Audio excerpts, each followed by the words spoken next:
Vraiment vous saluer, chers amis, dans dans ce lundi de percée où le Seigneur veut encore nous amener dans les sommets, où le Seigneur a une pensée puissante pour nous, une pensée qui peut transformer nos vies. Et ce matin, la pensée n'est rien d'autre que tu finiras à l'image de tes décisions. Tu finiras à l'image de tes décisions. Pour ce, nous lisons Luc chapitre 15, versets 11 à 14 et 17 à 19. La Bible dit ceci. Puis il poursuivit. Un homme avait deux fils. Le plus jeune lui dit, mon père, donne-moi ma part d'héritage, celle qui doit me revenir. Et le père fit le partage de ses biens entre ses fils. Quelques jours plus tard, le cadet vendit tout ce qu'il avait reçu et s'en alla dans un pays lointain. Là, il gaspilla sa fortune en menant grande vie. Verset 14, quand il eut tout dépensé, une grande famine survint dans ce pays-là, et il commença à manquer du nécessaire. Alors, il se mit à réfléchir sur lui-même et se dit, tous les ouvriers de mon père peuvent manger autant qu'ils veulent, alors que moi je suis ici à mourir de faim. Je vais me mettre en route, j'irai trouver mon père et je lui dirai, mon père, j'ai péché contre Dieu et contre toi. Je ne mérite plus d'être considéré comme ton fils. Accepte-moi comme l'un de tes ouvriers. Tu finiras à l'image de tes décisions. Ceci est une parole certaine. Tu as peut-être commencé ta vie à l'image de ceux qui t'ont précédé, c'est-à-dire à l'image de tes parents. Mais tu ne la finiras pas à l'image de tes parents, tu la finiras à l'image de tes décisions. Arrête de te plaindre, de te dire que oh c'est passé comme ça dans notre famille. Non, ça a peut-être été ton origine, mais ta finalité, ton point final sera à l'image de tes décisions. Tu as peut-être commencé ta vie à l'image de ton environnement. Tu viens peut-être d'un certain milieu très limitant. Tu viens peut-être d'un milieu toxique, d'un environnement qui n'était pas propice à ton épanouissement. Les gens qui viennent de ton coin n'ont pas émergé. Les gens qui ont vécu les conditions dans lesquelles tu as commencé ta vie ont été handicapés peut-être quelque part. Il y a eu un déficit, mais laisse-moi te dire, tu finiras à l'image de tes décisions. Tu as peut-être commencé quelque chose, une activité, une entreprise, ton foyer, ton mariage et peut-être ta vie professionnelle à l'image des paroles qui t'ont été dites ou qui ne t'ont pas été dites. Peut-être tu aurais voulu qu'on te dise que tu étais belle par certaines personnes mais qui ne l'ont pas fait, ou tu aurais voulu être validé quelque part mais ça n'a pas été fait. Des paroles ont manqué. Mais laisse-moi te dire ce matin, tu finiras à l'image de tes décisions, car la décision est une puissance en soi. Nos décisions décident de notre destination. Une destinée requiert une décision, une prise en charge, une responsabilité de notre part. C'est bon d'avoir une destinée, c'est bon de dire j'entre dans ma destinée, de le chanter, de le crier. C'est bon de dire oh je suis un enfant de destinée, Dieu m'a destiné à des grandes choses, mais quelles sont les décisions que tu prends? C'est pas parce que tu as une destinée que tu vas vraiment la vivre si tu ne prends pas les bonnes décisions. Tu finiras à l'image de tes décisions. Nous voyons dans ce texte justement un père qui avait deux fils et l'un des fils, je ne sais pas par quelle mouche l'a piqué pour décider. C'est une décision qu'il a prise.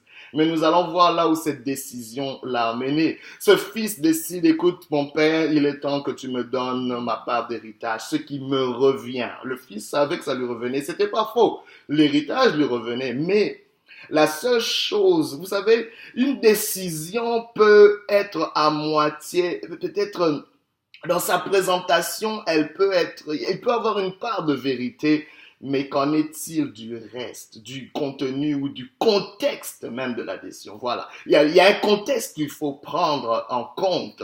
Parce qu'il dit, oui, c'est ma part qui me revient. Mais dans quel contexte tu le demandes? Tu demandes ton héritage pendant que ton père est encore en vie. C'est une aberration. C'est une injure, une insulte. Parce que on ne peut pas hériter de son père tant aussi longtemps que son père est en vie. Attends que le vieux puisse mourir avant d'hériter, de réclamer quoi que ce soit. Attends ton temps. Je ne sais pas si c'est ton cas où tu te demandes des choses trop tôt dans la vie. Tout ce que tu demandes avant ton temps, bien-aimé, va engendrer un chaos dans ta vie, va engendrer des situations difficiles. Pourquoi? Il y a certaines situations que tu as, mais retourne vers les décisions que tu as prises autrefois. Tu comprendras la connexion. Arrête de chasser le diable pour ça. Arrête de blâmer qui que ce soit. Ce sont tes décisions qui t'ont amené. Tu es à l'image de tes décisions. Ce jeune homme a pris cette décision, il a pris tout l'argent et il est allé le gaspiller. Bien aimé, cet enfant a pris quelque chose trop tôt, c'est-à-dire il n'était pas assez mature pour gérer cette richesse, cette fortune.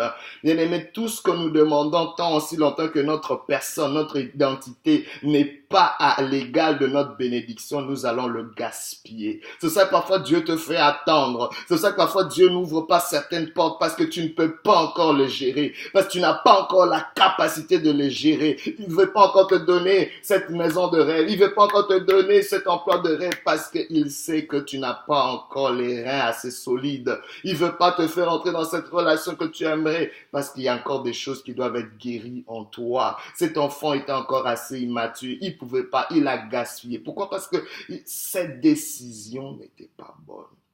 Sa décision était motivée par des choses qui n'étaient pas bonnes. Et laissez-moi vous dire que toute mauvaise décision va nous amener dans un chaos. Le chaos est le résultat du désordre. Laissez-moi vous dire que même dans la terre, la création de la terre, la Bible déclare, au commencement, Dieu créa le ciel et la terre. Et directement, on voit la terre était informe. Elle était informe. Il y avait un désordre. Il y avait un vide. Il y avait un chaos. Bien aimé, même Dieu n'a pas caché le désordre qu'il y avait au commencement, quand il a créé. Mais Dieu a pris une décision.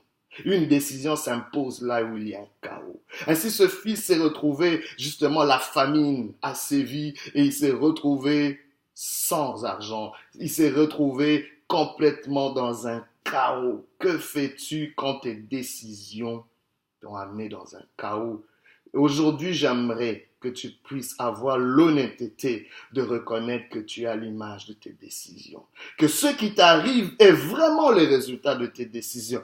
Tant si longtemps que tu n'arrives pas à faire ce verdict, il te sera difficile d'aller à l'autre étape. Bien aimé, parce que la seule façon de vaincre un ennemi qui ne fait que te poursuivre, de vaincre une situation cyclique qui ne fait que te poursuivre, c'est d'aller à l'autre étape. Laissez-moi vous dire qu'il y a des serpents qui vous mordent seulement parce que vous êtes encore dans un niveau dans lequel vous devriez dépasser. Tant si longtemps que tu es dans ce niveau, il y a des choses qui continueront à t'affecter. Il y a des choses qui continueront à te piquer. Laissez-moi vous dire, quand vous savez monter dans les montagnes, à chaque altitude, bien aimé, il y a de nouveaux défis. Les défis du niveau d'en bas ne te suivront pas dans le niveau supérieur. Oh, je déclare ce matin que l'Éternel t'amène dans un autre niveau, t'amène dans une autre dimension de décision, dans la qualité de tes décisions, dans le sens, la direction de tes décisions. Lève-toi aujourd'hui et prends de nouvelles décisions. La décision, c'est quoi? La décision, c'est l'action de décider quelque chose. L'action après délibération. C'est une résolution qu'on prend après délibération individuelle ou collective. C'est un choix réfléchi d'une issue au terme d'une délibération. Je pose la question. Qui est dans ton conseil décisionnel? Qui t'aide à délibérer les résolutions que tu dois prendre sur ta vie? As-tu pris le temps de t'asseoir et te dire, pour cette situation, pour mon foyer, pour mon mariage, pour mes finances, pour ma santé, une décision s'impose. Il faut une délibération, il faut une consultation, il faut une évaluation, il faut que je m'assoie et que je puisse délibérer sur cette affaire. Ça prend que je le fasse. Je ne veux pas attendre que quelqu'un décide pour moi. Je ne veux pas attendre que quelqu'un d'autre décide sur ma vie. Il est temps que je prenne mes responsabilités, que je reconnaisse que là où je suis à l'image de mes décisions. Je dois reconnaître que que la décision que j'ai prise il y a 10 ans n'était pas bonne. La décision d'entrer dans cette relation n'était pas bonne. Apprenez à assumer vos échecs, bien-aimés. L'échec n'a pas besoin d'être un point final dans votre vie. L'échec est un élément pédagogique. L'échec est un élément qui arrive dans le parcours même de ceux qui réussissent. Nous devons conjuguer avec l'échec aussi. Nous apprenons aussi de nos échecs. L'échec cache une sagesse, mais tu dois apprendre à dire, à reconnaître que j'ai échoué, que cette décision n'était pas bonne. Et c'est ce que ce fils, une fois qu'il s'est retrouvé avec les prostituées, il s'est retrouvé dans une situation où il prenait même soin des cochons, ce qui était aberrant pour un juif de même toucher les cochons. Il enviait même, il était rendu à un niveau où il voulait même manger la nourriture des cochons. Et bien aimé, quand tu atteins vraiment le point le plus bas, c'est là maintenant que tu réalises il y a quelque chose qui doit se faire. Après avoir fini de blâmer son père, après avoir fini de blâmer le monde, j'aimerais que tu arrêtes de blâmer tout le monde pour ta situation. Tu as l'image de tes décisions, mais il est temps que tu prennes une décision maintenant, parce que devant chaque chaos, la réaction devant tout chaos, la réaction devant tout désordre est une nouvelle décision, est une meilleure décision. Aujourd'hui, je prie que l'Éternel te donne la sagesse de prendre une meilleure décision, comme ce fils prodigue a fait. La Bible déclare qu'il est rentré au-dedans de lui-même, qu'il a réfléchi lui-même, il a réfléchi sur lui-même. Réfléchis sur toi-même. Tu as trop réfléchi sur les autres, réfléchis sur toi-même. Tu as trop réfléchi sur le diable, réfléchis sur toi-même. Tu as trop réfléchi sur Dieu, réfléchis sur toi-même. Entre au-dedans de toi-même et réalise qu'il y a une décision que tu dois prendre. Dieu attend une décision de ta part pour t'aider. Dieu attend parce qu'il t'a responsabilisé sur ta vie. C'est ta part, c'est ta part. Prends ta part aujourd'hui. Prends ta part aujourd'hui et prends une décision. Sur tes finances, prends une décision. Ça peut changer, ça va changer si tu prends une décision. Prends une décision. Une décision, c'est pas juste quelque chose que tu souhaites. Non, c'est quelque chose, un choix réfléchi et délibéré. Où tu as consulté, tu as pris certains conseils, tu as réalisé certaines choses, et où tu établis un plan, où tu dis dorénavant, voici ce qui va changer, dorénavant, voici ce qui ne va plus être, dorénavant, voici ce que je vais couper, dorénavant, voici ce que je vais mettre dehors, dorénavant, voici ce que je vais rompre. Il y a même peut-être des relations auxquelles tu dois rompre, parce que tu prends une décision, parce que tu prends les choses en charge, en main. Cet enfant est rentré au-dedans de lui-même, il a pris une décision. Mais j'aime aussi voir l'attitude du père.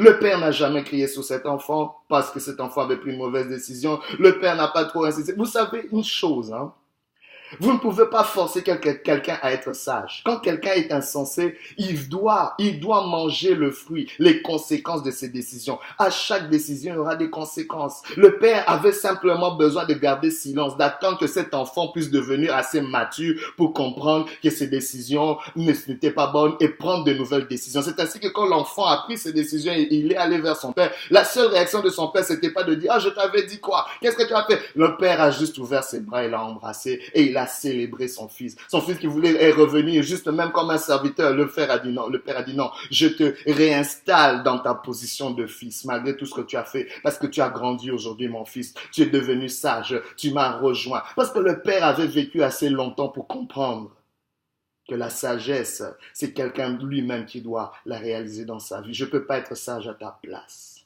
J'ai fait tout ce que je pouvais faire. Je t'ai éduqué de la bonne façon, mais les décisions te reviennent. Aujourd'hui, je parle aussi à des parents. Tu as tout fait, mais les enfants finissent toujours. Ils feront chacun leurs décisions. Tu dois donner un espace pour qu'eux-mêmes prennent leurs propres décisions, pour qu'eux-mêmes apprennent de leurs propres décisions. Ta seule prière, ce devrait de dire, Seigneur, inculque la sagesse dans cet enfant, que cet enfant puisse réaliser, que cet enfant prenne les bonnes décisions et que tu sois prêt à l'accueillir une fois qu'il reviendra. C'est vrai qu'il va peut-être être brisé en morceaux, mais rassure-toi qu'une seule décision peut recoller tous les morceaux. Aujourd'hui, décide de revenir au Père, comme cet enfant prodigue l'a fait. Mais qu'est-ce qui se passe, bien-aimé? Comment nous pouvons nous en sortir? Laissez-moi vous dire d'abord que chaque décision a un motivateur, un élément motivateur. Il faut comprendre qu'est-ce qui a motivé la décision de ce fils. Qu'est-ce qui t'a motivé à prendre cette mauvaise décision? Trouvez le motif de votre décision pour arrêter leur destination. Parce que tu sais que tu seras à l'image de tes décisions. Tu dois comprendre qu'est-ce qui motive ces décisions pour que je puisse interrompre cette mauvaise destination. Par exemple, l'impatience. Cet enfant était impatient. Je veux être comme mon père. Je veux être plus grand que mon père. Je veux ceci. Il était impatient pour avoir quelque chose qu'il devrait normalement avoir avec le temps, avec la maturité. Votre impatience, laissez-moi vous dire, donnera naissance à quelque chose qui va combattre vos rêves. Votre impatience va donner naissance à quelque chose qui va combattre votre vision. Aujourd'hui, enlevez l'impatience. Décidez d'être patient, d'attendre votre temps. Prenez les bonnes décisions. Les décisions auront des conséquences. Il n'y a pas seulement un élément motivateur, il y a des conséquences. Et vous payerez le prix de vos conséquences. Même quand Dieu vous pardonne, il y a parfois des cicatrices. Il y a parfois des choses. Acceptez, admettez les conséquences de ces décisions. C'est seulement quand vous admettez cela qu'il peut avoir un revirement. Il peut avoir un revirement. Aujourd'hui, si tu entends la voix du Seigneur, n'endurcis pas ton cœur. Aujourd'hui, tu dois réaliser cela. Le Seigneur a quelque chose pour toi, mais il attend une décision de ta part. Il attend une décision de ta part. Devant ce chaos que tu es en train de vivre, prends la décision de retourner vers le Père. Prends la décision de retourner vers le Père. Le Père t'attend au travers de son Fils Jésus-Christ qui a payé un prix à la croix pour toi. Aujourd'hui, reviens à Dieu. Reviens. Tu vas peut-être à l'église, mais reviens à Dieu. C'est deux choses différentes. Tu es très religieux, mais reviens à Dieu. Tu es peut-être dans une routine où tu fais toutes les bonnes choses, mais reviens sincèrement à Dieu. Ton cœur est loin. Ton cœur est amer. Tu es même fâché contre Dieu. Aujourd'hui, reviens au Père. Prends cette décision. Ne fût-ce que cette décision peut sauver ta vie, va sauver ta vie. Prends la décision de l'accepter dans ton cœur. Prends la décision de marcher avec lui. Prends la décision d'inclure Dieu dans ton conseil décisionnel. Prends cette décision, s'il te plaît, car tu seras l'image de tes décisions. Aujourd'hui, décide de retourner vers ta femme. Décide de retourner vers ta femme. Tu es avec elle, mais tu es pas vraiment avec elle. Décide de retourner vers elle. Laisse cette autre femme qui n'a pas payé le prix, qui n'a pas souffert avec toi dans ta jeunesse. Elle est juste en train peut-être de te donner un confort, mais c'est pas la femme de ta jeunesse. Retourne vers ta femme, retourne vers ton mari, femme, retourne vers tes enfants, bien-aimés. Prends cette décision aujourd'hui, mais prends la plus grande décision de retourner vers toi-même. Comme cet enfant prodigue, il est retourné vers lui-même, retourné vers ses échecs,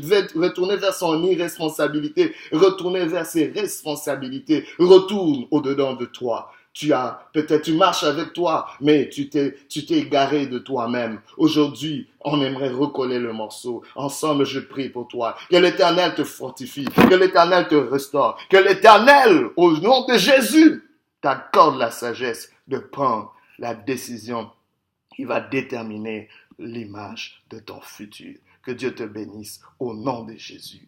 Amen.